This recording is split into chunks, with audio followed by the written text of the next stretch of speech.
끝날입니다. 자, 이 끝날이다라고 하는 제목은 우리 다니엘서 12장에 보면 이 12장의 제목이 끝날이다라고 이렇게 나와서 끝날이다라고 했습니다. 자, 먼저 다니엘서 12장은 지난 시간에도 말씀을 드렸지만 10장, 11장, 12장이 한 묶음인데 이 10장, 11장의 결론이 12장이고 동시에 다니엘서가 총 12장으로 이루어져 있는데 1장부터 이 11장까지의 결론이 바로 12장입니다. 이런 중첩적인 의미를 갖고 오늘 본문의 말씀이 우리 다니엘서 말씀의 결론 부분에 해당이 되는구나 우리가 생각하고 말씀을 읽으면 많이 유익할 것입니다. 다니엘서의 전체적인 배경은 이 바벨론 시대 그리고 이 페르시아 시대 이 불확실한 시대를 살아가는 하나님의 백성들의 이 처절한 삶을 잘 표현을 하고 있습니다. 시대가 불확실하래요. 바벨론도 영원할 것 같았는데 그 다음에 메대가 들어서고 바사가 들어서고 페르시아가 들어서고 자꾸만 그 왕조들도 멸망하는 걸 보니까 이 세상에 이 확실한 것이 없는 거예요. 불확실한 시대에 살고 있는 거죠. 근데 이 불확실한 시대에 누가 살고 있습니까? 하나님의 백성들이 포로민으로 살고 있습니다. 이것이 다니엘서를 시작하는 배경인 것이죠. 그리고 이 불확실한 시대를 하나님의 백성으로 우리가 어떻게 살아야 될 것인가 그것에 대한 답을 주고 있는 책이 본문의 말씀이기도 합니다. 아울러서 다니엘서는 이 불확실한 시대를 하나님의 백성들이 어떻게 살 것인가에 대한 답도 주고 있고 동시에 이 불확실한 시대에 끝날도 있다.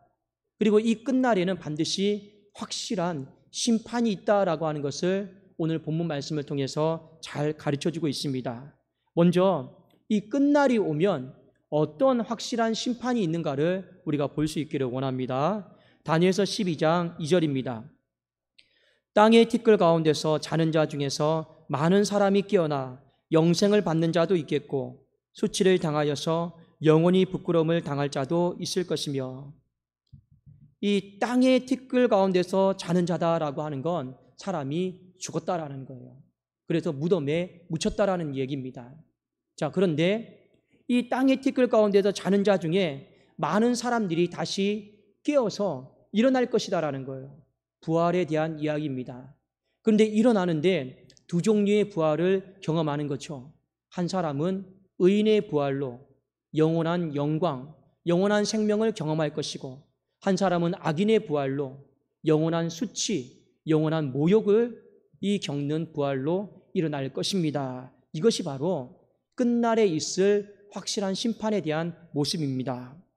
여러분, 의인의 부활로 영원한 영광 가운데, 영원한 생명 가운데 일어나기를 원하십니까? 아니면 악인의 부활로 영원한 수치와 영원한 모욕을 받으면서 일어나기를 원하고 계십니까?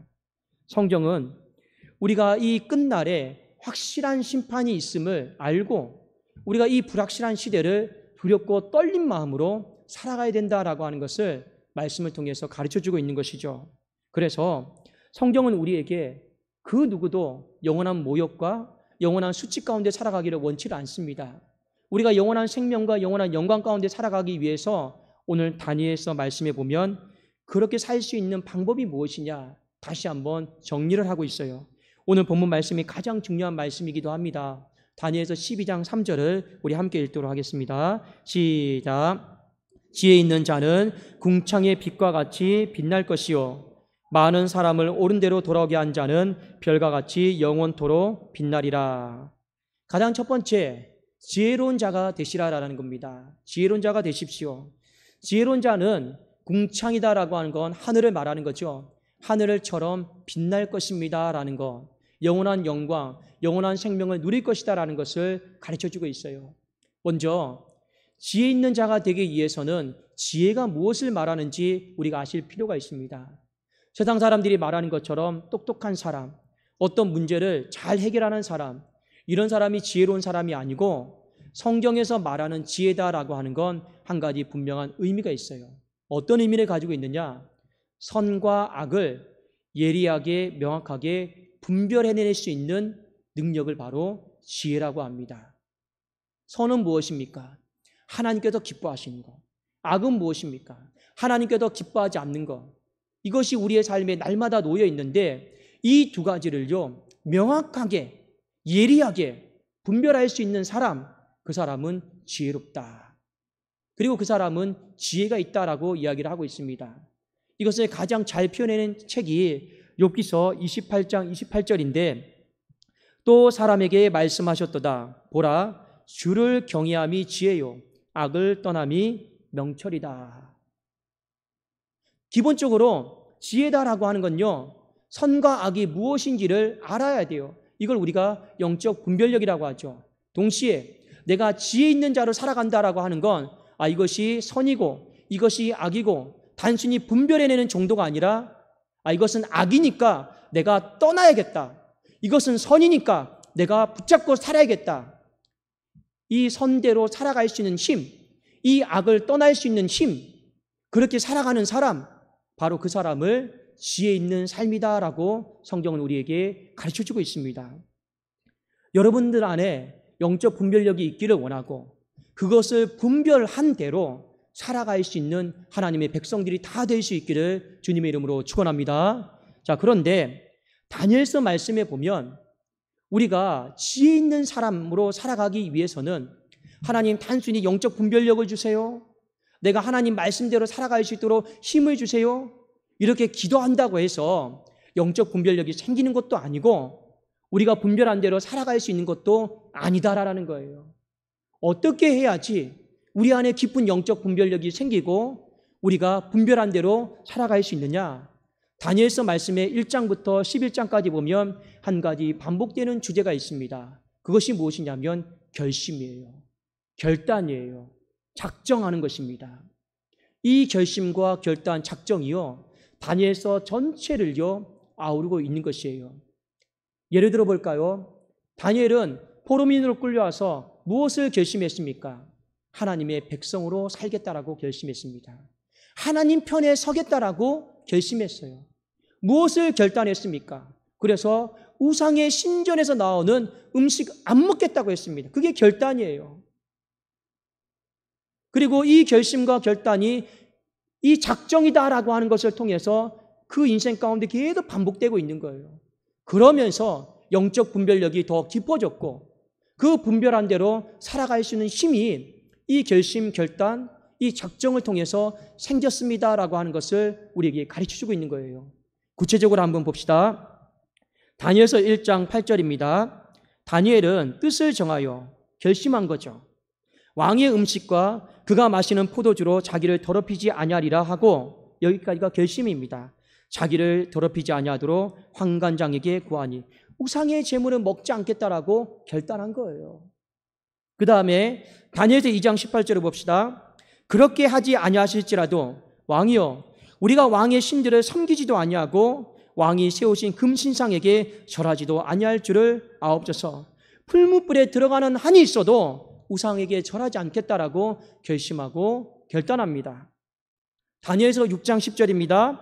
다니엘이 이 조서에 왕의 도장이 찍힌 것을 알고도 자기 집에 돌아가서는 윗방에 올라가 예루살렘을 향한 창문을 열고 전에 하던 대로 하루 3번씩 무릎을 꿇고 기도하며 그의 하나님께 감사하였더라. 사자굴에 들어가서 내 목숨이 죽는 한이 있어도 결심했던 거 결단하는 거예요. 이것이 다니엘의 인생 가운데 결심과 결단이었습니다. 한 구절만 더 볼까요? 다니엘서 9장 3절에 보니까 내가 금식하며 베옷을 입고 죄를 덮어쓰고 주와 하나님께 기도하고 간구하기를 결심하고 회개의 작정 기도한 것입니다. 그의 인생은 결심이요, 그의 인생은 결단이요, 이 결심과 결단을 작정한 거예요. 그리함으로 말미암아 이 선과 악을 분별할 수 있는 영적 분별력이 생겼고, 그리고 악을 떠날 수 있는 지혜로운 자의 삶을 살아갈 수 있는 힘을 공급받았습니다라고 하는 것을 성경은 우리에게 가르쳐주고 있는 것입니다. 여러분, 맞습니다. 우리가 지혜로운 자로 하나님은 살아가기를 원해요.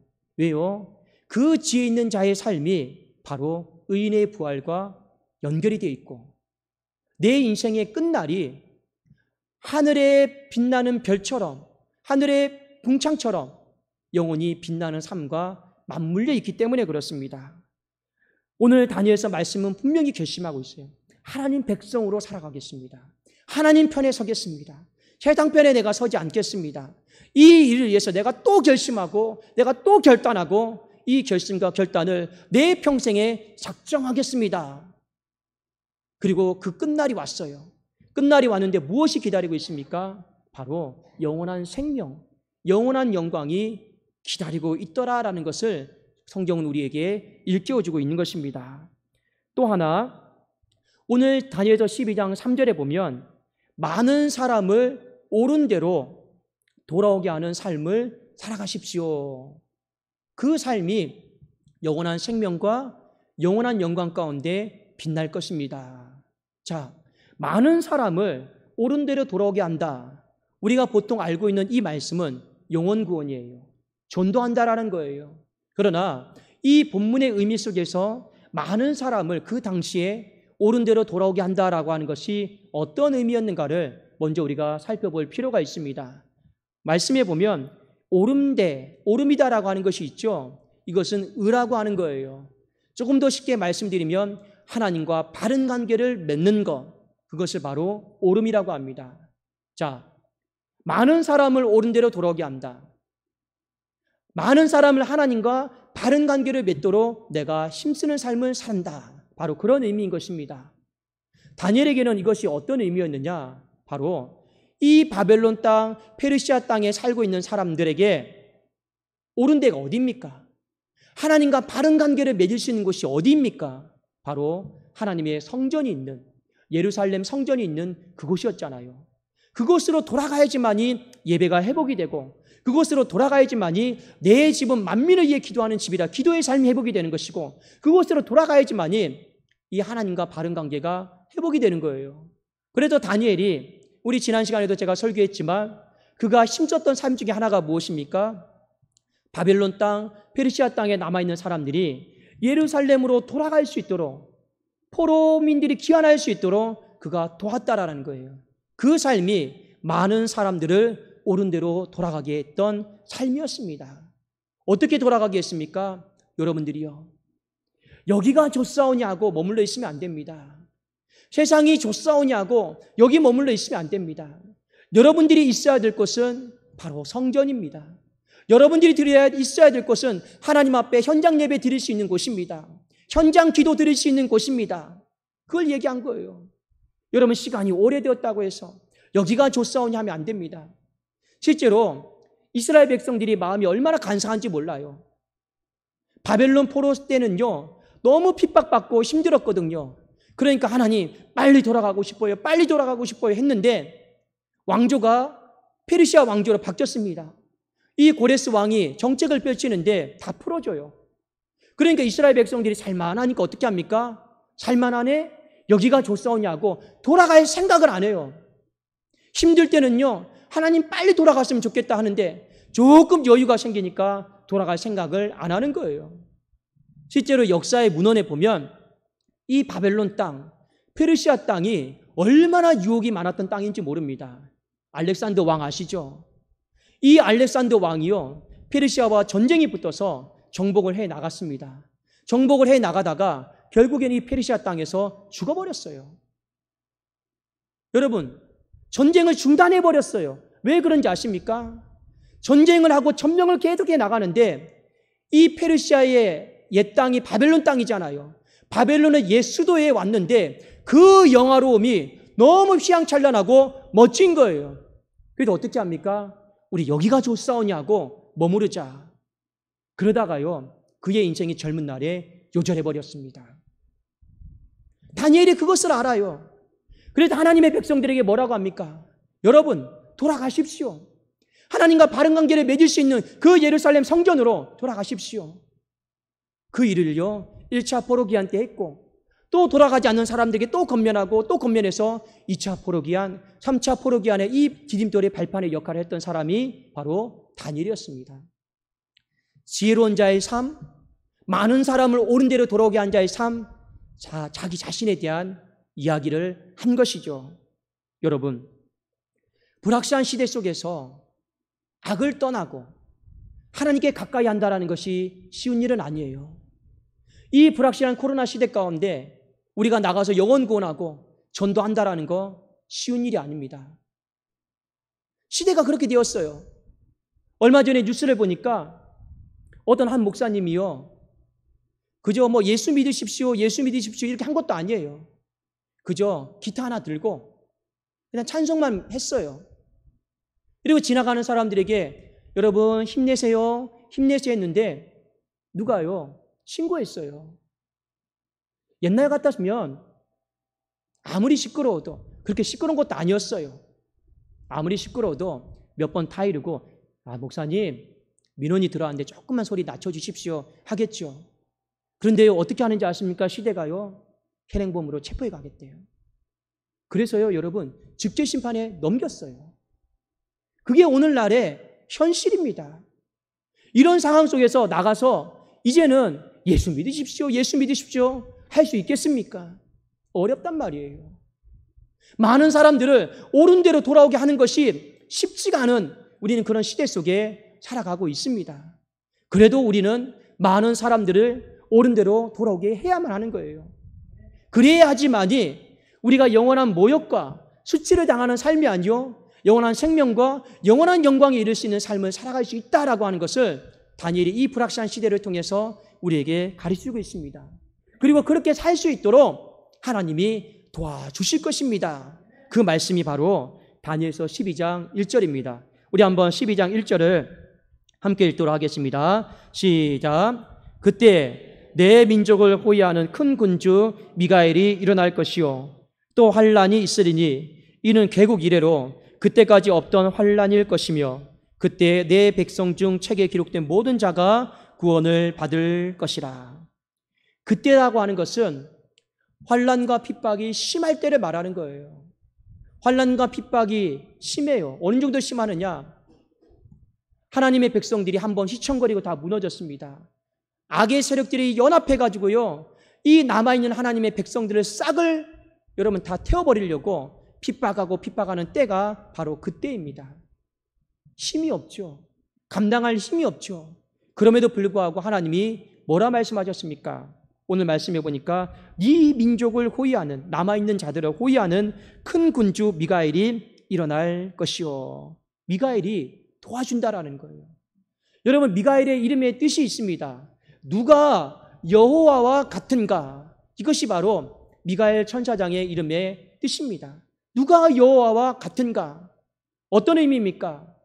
하나님이 미가엘 천사장을 통해서 하나님의 백성들을 도와주는데 하나님의 강력한 힘으로, 하나님의 강력한 능력으로, 하나님의 강력한 역사하심으로 하나님이 환난과 괴로움을 당하는 자들을 건져주시고 도와주신다라는 거예요.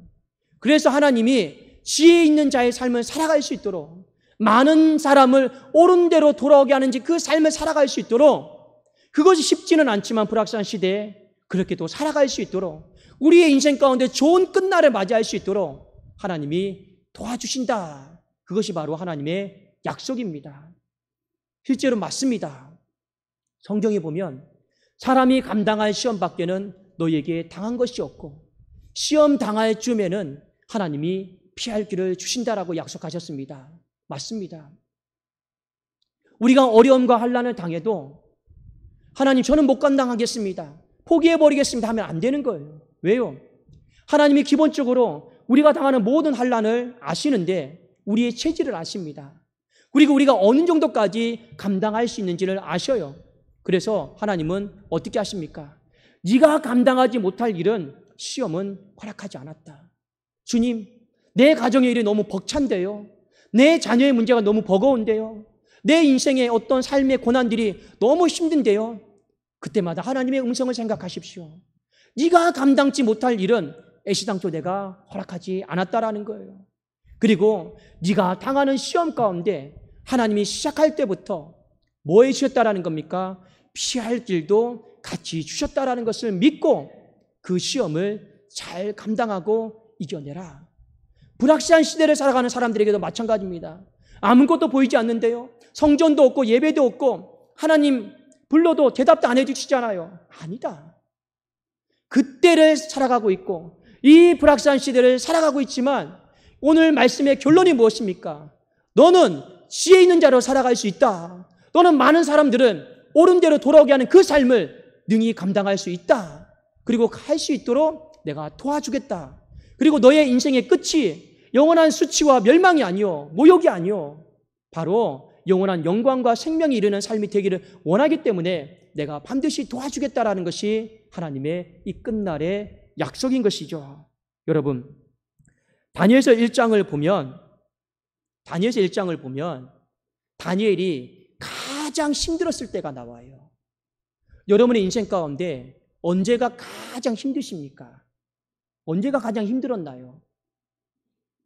저는 저의 인생을 돌아보면 제가 우리 독산동교회에 부임하게 된 지 이제 4년이고 횟수로 따지면 5년입니다. 돌아보니까 가장 힘들었을 때가 처음에 부임했을 때예요. 그 2017년도가 제일 힘들었던 것 같아요. 물론 그러면 목사님, 지금은 안 힘드십니까? 힘든 건 마찬가지예요. 그런데 낯선 땅에 처음 발을 내디뎠을 때, 아무것도 몰랐을 때, 그때가 제일 힘들었던 것 같아요. 제가 군대에 있으면서 이 병사들이 이렇게 맞이합니다.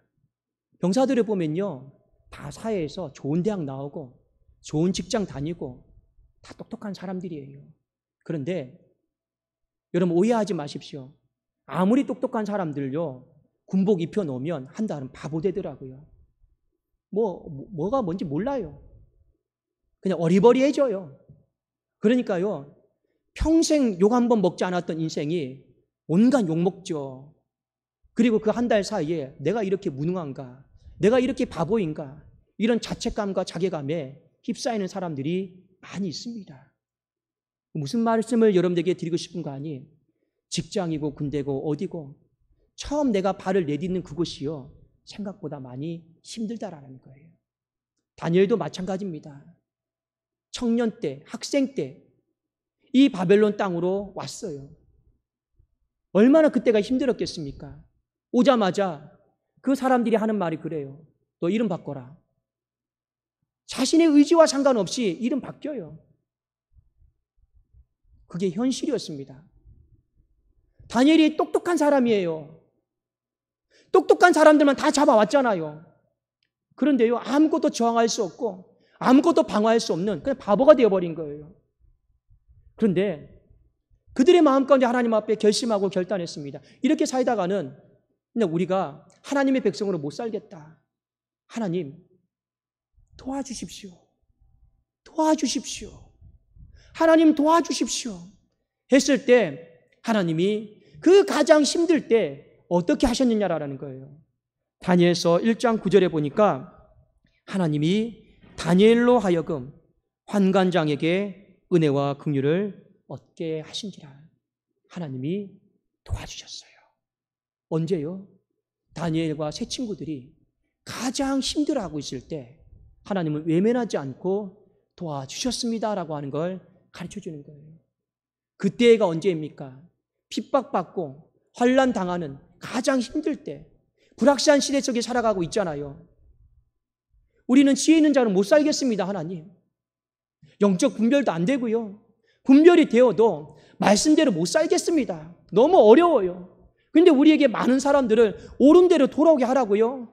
그것은 더더욱이나 제가 힘들어서 못 살겠습니다. 저 포기해버리렵니다. 그때 하나님이 뭐라고 말씀하십니까? 가장 힘들 때도 누가 여호와와 같은가, 그 이름의 뜻을 생각하면서 내가 너를 가장 강력한 힘으로 도와줄 것이다. 그러므로 너의 인생의 끝날이 정말로 영원한 모욕과 수치를 당하는 삶이 아니요, 영원한 생명과 영원한 영광에 이르는 이 끝날을 내가 맞이할 수 있도록 내가 도와줄 것이다. 하나님의 약속이고 하나님의 소망입니다. 여러분, 그렇습니다. 모든 인생에게는 다 끝날이 있습니다. 히브리서 9장 27절 말씀에 보면 한 번 죽는 것은 사람에게 정하신 것이요, 다 죽습니다. 끝날이 없다고요? 다 끝날이 있습니다. 그러나 그 끝날 뒤에는 반드시 심판이 있다라는 것을 기억하십시오. 심판의 선택지는 두 개밖에 없습니다. 영원한 영광이냐, 영원한 수치와 모욕이냐, 두 개밖에 없어요. 인생의 죽음이다라고 하는 끝날도 있지만 다니엘이 지혜로 보니까 나라도 끝날이 있더라고요. 바벨론 끝날이 보여요. 메데, 바사, 페르시아, 알렉산더, 로마, 적그리스도. 주님 오시기 전까지 영원한 나라가 아무것도 없단 말입니다. 다 끝날이 있어요. 불확실한 시대를 살아가고 있죠. 이 불확실한 시대도 끝날이 있을까요, 없을까요? 있더라라는 거예요. 코로나로 인해서 힘들죠. 이 코로나도 영원할 것 같지만 끝날이 있을 거라는 거예요. 우리 교회 문제로 인해서 아프고 힘들죠. 영원히 지속될 것 같지만 하나님은 끝날이 반드시 오게 하신다라는 거고, 여러분의 기도 제목도 하나님 언제 응답됩니까? 응답이 과연 되기라도 하는 겁니까? 그런 마음 갖지 마시라라는 겁니다. 그 기도 제목도, 밤낮 부르짖는 기도 제목도 반드시 끝날이 온다라는 거예요. 하나님이 우리에게 끝날이 온다. 그런데 그 끝날이 왔을 때 좋은 끝날을 맞이하라라는 거예요. 모욕과 수치를 당하는 끝날 맞이하지 말고 영광과 영원한 생명을 맞이하는 그 끝날을 맞이해야 되는 거, 그렇게 하나님이 우리의 삶을 인도해 주시기로 결심하고 작정하셨기 때문에 오늘 다니엘서 말씀을 통해서 우리에게 주신 것 아니겠습니까? 여러분, 다 끝날이 있습니다. 그 끝날은 확실한 날이에요. 그리고 그 끝날로 인해서 모든 게 다 끝나는 것이 아니라 반드시 영원한 심판과 영원한 생명으로 다시 시작이 된다라는 거, 그것을 기억하시고 이 불확실한 시대에 우리가 어떻게 살아야 될 것인가, 다니엘이 1장에 결심하고 결단했던 것처럼 하나님 편에 서세요. 사람 편에 서지 마세요. 하나님이 기뻐하시는 선이 무엇인지를 생각하세요. 하나님께서 기뻐하지 않는 악을 떠나세요. 결심하고 결단하고 또 작정하십시오. 하나님이 영적 분별력을 주실 것입니다. 분별한 대로 살아갈 수 있는 힘을 주실 것입니다. 그 어떤 환란이 있어도 많은 사람들을 옳은 대로 돌아가게 하는 그 축복의 사람으로 교회를 사용하실 것이고 여러분 자신을 사용하실 것입니다. 하나님의 은혜로 말미암아 이 끝날이 있음을 믿고 그 믿음을 가지고 살아가는 모든 심령들에게 하나님이 다니엘에게 베풀어 주셨던 은혜와 긍휼이 교회 위에, 가정 위에, 여러분 마음 깊숙한 그 심령 위에 이제로부터 영원토록 항상 충만히 임하기를 주님의 이름으로 축원합니다. 기도하겠습니다. 살아계신 하나님 아버지, 감사합니다. 끝날이 있음을 믿고 지혜로운 자로 살게 하여 주시옵소서. 어리석은 인생 되지 않게 하여 주시옵소서. 많은 사람을 옳은 대로 인도하는 자로 끝까지 살아가는 가정, 교회 되게 하여 주시옵소서. 불확실한 시대 속에 오늘도 이리 치이고 저리 치이고 지친 심령들 많이 있지만 그래도 반드시 이 끝날에 하나님의 긍휼과 하나님의 은혜와 하나님의 위로가 있음을 교회와 가정과 우리 성도인들의 모든 기도 제목에 보게 하여 주시옵소서. 확실히 보게 하여 주시옵소서. 예수 그리스도의 이름으로 기도드리옵나이다. 아멘.